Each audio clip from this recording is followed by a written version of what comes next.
Mieux vaut être un Dio qu'un Jonathan dans ce monde. Et oui, je parle bien de Dio dans JoJo's Bizarre Adventure.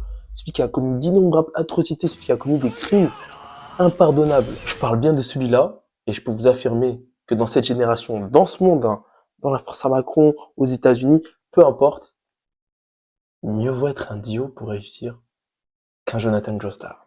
Contrairement à un Jonathan qui n'a pas forcément de but dans sa vie, Dio, lui, il a une vision claire de ce qu'il veut devenir et il est prêt à mettre l'effort, l'énergie, le temps et les sacrifices pour y arriver.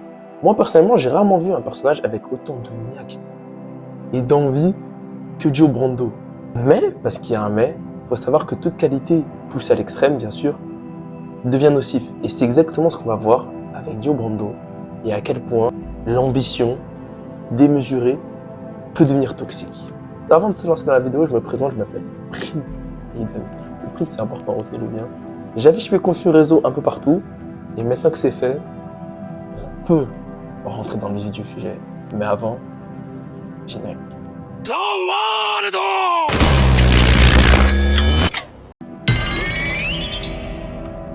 Alors pour tous ceux qui vivent dans une grotte et qui ne savent pas qui est Dio, c'est assez chaud quand même. Mais pour tous ceux qui ne savent pas qui est Dio, en fait c'est l'antagoniste principal, t'as vu, de la partie 1 et 3 de JoJo's Bizarre Adventure. Voilà. Il grandit en fait dans un environnement déplorable, dans la pauvreté, là où l'humiliation, le mal en fait est répandu, voilà, à Londres. Et même son chez-soi en fait c'est les résultats de ce qu'il y a dehors, t'as vu. Son père c'est un alcoolique. Qu'est-ce qu'il fait son père alcoolique? Il bat sa femme et il bat Dio aussi. C'est vraiment un vieux père, hein. Franchement, heureusement il est mort. Mais du coup, sachant qu'en plus, la mère de Dio, qui était la seule personne gentille dans la famille, meurt tôt, t'as Dio en fait, il va passer la majeure partie de son enfance avec son père, Dario Brando. Mais avant de mourir en fait, d'ailleurs c'est Dio qui l'empoisonne à petit feu, bien joué d'ailleurs. Non, faut pas dire bien joué, c'est grave. Mais t'as capté? Avant de mourir en fait, Dario il passe à Dio une lettre. Il lui dit, tiens mon fils, en fait, il y a une famille de riches qui me doivent une faveur, parce que je les ai sauvé la vie. Je les ai grave pas sauvé la vie, mais bref. Donc, va t'y rendre là-bas et va devenir riche, mon fils. Dio, il est en mode, ah, ok, voilà. Et du coup, après la mort de son père, il s'y rend, et son objectif, c'est quoi? Être au sommet du monde en devenant riche. Du coup, là, pour moi, c'est un sans faute, t'as vu? Bon, à part la mort de son père, quand même, parce que c'est lui qui le tue, etc. Mais à part ça, c'est un sans faute. Son ambition, elle a du sens avec l'environnement dans lequel il a grandi, et ça lui sert de carburant, tu vois, il prend ses traumas comme ça, il les transforme en carburant pour un objectif qui est assez louable, tu vois. Et là, son ambition, c'est de devenir riche, les refs. D'ailleurs, une question que j'en suis sûr vous vous posez, les refs, c'est, mais Aiden, c'est quoi l'ambition en fait? Très bonne question, mon ref, à laquelle je vais répondre, tu connais. Du coup, qu'est-ce que l'ambition en fait? Alors, l'ambition, en fait, c'est le désir d'atteindre quelque chose de plus grand que soi. Que ce soit l'argent, le succès, la notoriété, la liberté. Tu veux un exemple? Regarde. Prends Kai Cenat, t'as vu? Je crois qu'il doit faire 1 mètre, c'est un short king, etc. Mais bref, tu prends Kai Cenat, t'essaies de le faire dunker, tu vois. C'est une ambition qui est très grande. T'as capté ou pas? Dans les deux sens du terme. Bah en fait, c'est ça l'ambition, tu vois. Il faut savoir que l'ambition, elle te pousse à agir, à parfois payer le prix, et des fois même faire des sacrifices. D'ailleurs, il existe 2 types d'ambition que vous devez comprendre. Parce que j'ai pas envie que quelqu'un se transforme en Dio ici. Là. Mais bref, il y a l'ambition saine et l'ambition toxique. L'ambition saine, en fait, c'est quand ton but, c'est d'avancer pour toi. Tu as un objectif qui te tient à cœur et tu vas essayer de l'obtenir sans pour autant faire du mal aux autres ou déranger les autres pour ta satisfaction personnelle. Et ta valeur, en fait, elle dépend pas de l'objectif. T'as capté? Ta valeur, elle dépend pas de si tu as réussi ou pas ton ambition, tu vois. Si tu as un objectif à long terme que tu cherches, par pur plaisir ou plusieurs raisons, mais qui sont généralement bonnes. Alors que l'ambition toxique, en fait, ta valeur, elle dépend de ce résultat-là. Tu es prêt à écraser les autres, dominer les autres.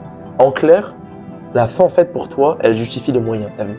Tant que tu arrives à obtenir ce que tu veux, peu importe le nombre de dommages que tu causes autour de toi, si ça te permet d'arriver à ton objectif. C'est comme par exemple, tu roules et tu t'en fous d'écraser les gens tant que tu arrives à ta destination. C'est ça l'ambition toxique, tu vois ce que je veux dire? Du coup, c'est tes intentions et la manière dont tu prends qui font devenir l'ambition toxique ou non. Et ce qu'il faut savoir, c'est que Dio, il incarne parfaitement l'ambition toxique. Voilà. On va dire les termes. Et je vais vous lister tout ce qu'il a fait et vous allez vous rendre compte d'à quel point ce mec est l'exemple parfait. En fait, il n'y avait pas de meilleur exemple d'ambition toxique que lui, tu vois. Limite, j'aurais pu prendre Griffiths. Mais Dio, c'est du début à la fin. Je vous explique. Dès qu'il arrive, son ambition, c'est d'être riche, oui. Mais pour devenir riche, il n'hésite pas à s'en prendre physiquement, mentalement, psychologiquement à Jonathan, le fils justement de la famille Joestar, qui est la famille riche du coup. Voilà. Il va l'harceler plusieurs fois, il va le frapper, il va même embrasser sa go. L'erreur fatale qui va lui coûter un passage à tabac de la part de Jonathan, c'était tellement satisfaisant d'ailleurs. Voilà. Et du coup, suite à ça, suite à ce passage à tabac, Dio il va être un peu plus fourbe. En fait, Dio il va se faire passer pour le frère adoptif et le fils adoptif parfait. Et il va cacher en fait son hostilité envers la famille, t'as vu. Genre, oui, il va plus travailler en soum soum. Et du coup, il va essayer de tuer son père à petit feu via des médicaments, comme il l'a fait avec son père, tout en montrant une attitude gentille, tu vois, pour pas qu'on soupçonne, dans l'unique but de prendre leur richesse, tu vois. Il veut pas juste être riche, il veut prendre la richesse au Joestar, tu vois. Une fois que son plan il va pas marcher, qu'est-ce qu'il va faire? Coincé au pied du mur, tout le monde sait maintenant son complot, tout le monde a compris son complot, etc. En fait, au lieu de se dire, bon, maintenant tout le monde sait, je suis cramé, vas-y, tant pis. Les gens, ils ont été grave bienvenus avec moi, ils m'ont accueilli comme leur fils, comme leur frère et tout. Pourtant, j'aurais fait du sale. Bah, tu sais quoi, je vais aller en prison, je vais faire ma vie, je vais me repentir. J'espère qu'un jour, il me pardonne, j'espère m'intégrer dans la société plus tard, etc., etc. J'aurais tellement aimé que ce soit ça, les gars. Vous savez ce qu'il fait? Bon, bah, je suis cramé. Allez, fuck it. Je vais dominer le monde, mais d'une différente manière, t'as vu? Je vais me transformer en vampire. Il se transforme en vampire, il tue le père. Ensuite, il zombifie toute la ville. Il commet d'innombrables atrocités, que ce soit enfant, femme, vieux, char au life, peu importe qui tu es, si tu te mets en travers de son chemin, il va t'éteindre, t'as vu? Du coup, au final, Jonathan, il arrive à venir à bout de Dio. Il l'élimine. Enfin, c'est ce qu'on croyait. Dio, il revient juste avec une tête. Vous savez quand est-ce qu'il revient? En fait, Jonathan, il partait en lune de miel, en gros, en bateau. Lui, il s'est introduit dans le bateau, il a zombifié tout le monde. Tout ça pourquoi? Moi, Jonathan, en fait, j'ai pas de corps, t'as vu? Là, j'ai qu'une tête, grâce à toi. Du coup, je vais prendre le tien. Et il réussit en plus. Peu importe ce qui se mettait en travers de sa route, il était prêt à tout pour réussir. Et en fin de compte, il réussit pendant un laps de temps. Tu vois.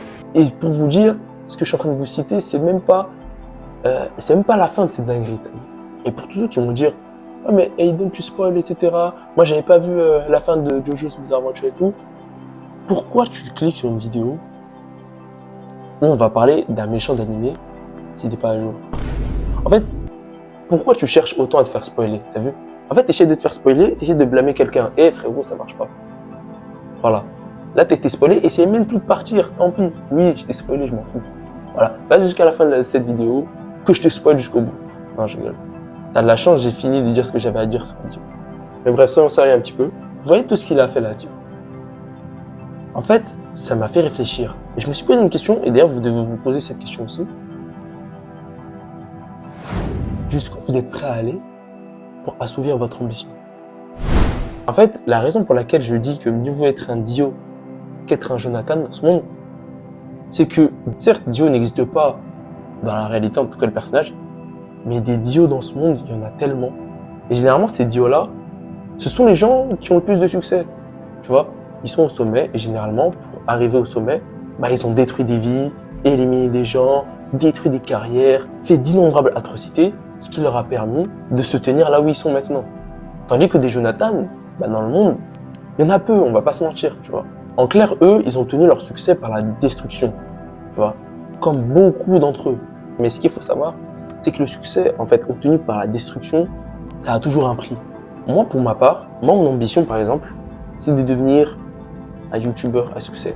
Pas juste un YouTuber, mais genre vraiment le meilleur, en fait, dans ma catégorie, tu vois ce que je veux dire? Et du coup, pour y arriver, parce que c'est dur, je suis prêt à sacrifier énormément de choses. Mais ces choses auxquelles je suis prêt à sacrifier, c'est mon temps, mon énergie, mes efforts, mes passe-temps, mon temps libre, etc., etc. Mais s'il y a bien une chose que je ne suis pas prêt à sacrifier, une ligne rouge que je ne suis pas prêt à atteindre, c'est sacrifier mon humanité libre. Et j'espère que c'est le cas pour vous. Parce que certes, même si Dio est exemple d'une ambition sans limite, etc., qu'il est motivé par cette ambition-là, et même si agir comme Dio peut te mener plus vite au sommet, réfléchis au prix, tu vois. Tu préfères dépenser ton temps sans nuire à personne pour y arriver, ou est-ce que tu es prêt à marcher sur les autres, détruire ta morale et tes valeurs pour arriver au sommet? Pense vraiment à cette question-là, mon ref. Il faut aussi savoir qu'un homme sans ambition, en fait, c'est comme une feuille qui s'est emportée par le vent. Il n'a aucune direction, aucun endroit où aller, il se laisse emporter et il suit le mouvement, en fait, tu vois. C'est un mouton. Mais un homme qui ne contrôle pas son ambition, en fait, il est semblable à un incendie, vous avez vu? Genre, en gros, il brûle tout ce qu'il y a autour de lui, y compris lui-même, tu vois. Donc, en fin de compte, mieux vaut être au sommet en étant aligné avec ses valeurs, plutôt que d'y arriver plus rapidement, facilement, mais en ayant perdu la chose la plus importante pour un humain, son humanité. Ah là là là là, les refs, encore une masterclass ou quoi? Non, frérot, carrément, attendez, laissez-moi remettre les lunettes là. Je l'ai mérité ou pas? Du coup, merci à toi d'être resté jusqu'à la fin de cette vidéo. C'était Prince Hidden. Tu comprends maintenant pourquoi on m'appelle Prince? Tu comprends pourquoi j'ai ces lunettes? Mais du coup, voilà. On se dit à la prochaine pour une nouvelle vidéo. Prenez soin de vous.